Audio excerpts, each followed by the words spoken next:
Donc aujourd'hui, on voit les différents types d'écriture et vous allez ensuite devoir réaliser les fiches personnages des différents personnages que vous aurez dans votre histoire. Donc sur Moodle, nous avions une page présentation. Là, je suis ouvert sur la partie sur la tuile schéma narratif et fiches personnages. Donc, ce qu'on va pouvoir déjà observer, je vous laisserai le lire plus en détail parce que je ne veux pas vous faire une présentation trop longue, mais généralement, toutes les histoires sont toutes construites de la même manière. On a toujours une situation initiale, une situation de départ, le début de l'histoire, qui nous présente un fait. En gros, les personnages dorment, ils sont contents, ou voilà, peu importe. Il y a ensuite une situation finale. On arrive à une autre situation.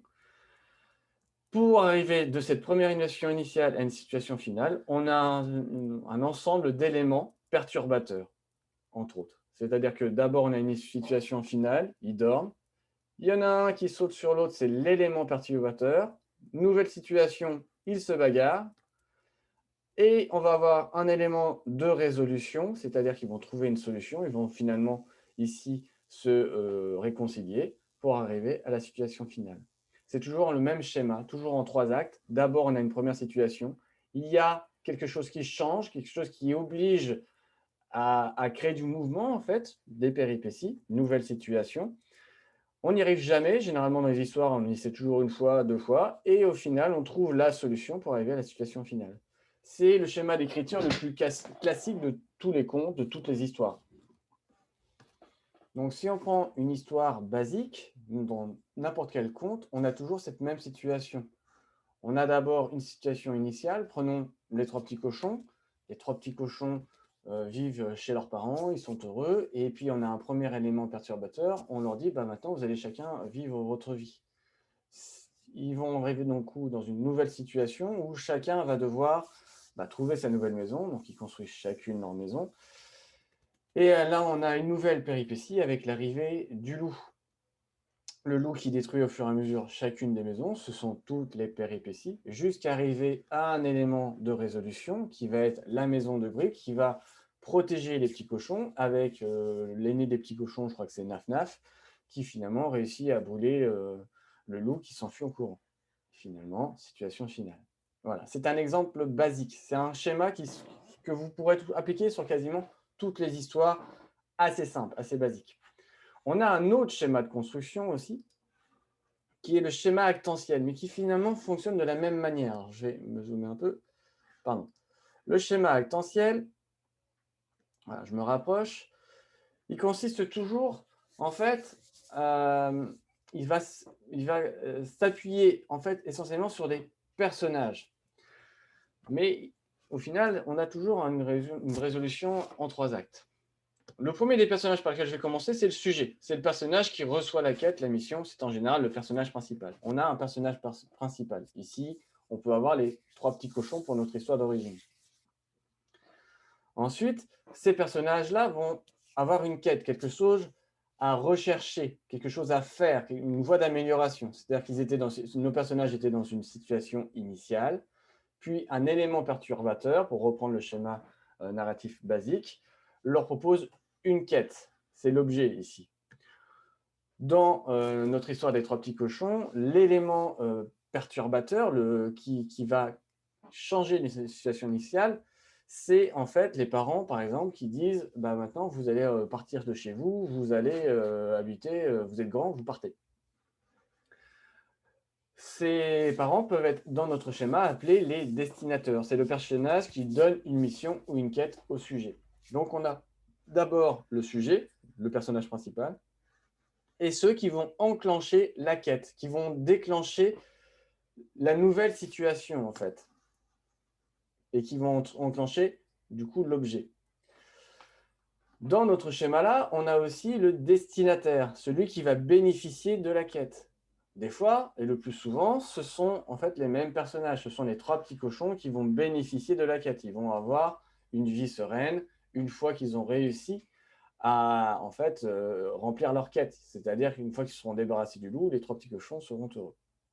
Mais on a aussi 2 autres types de personnages. Donc je vous rappelle, on a le sujet, celui qui donne la quête, donne, en deuxième personnage, celui qui dit ce qu'il faut faire.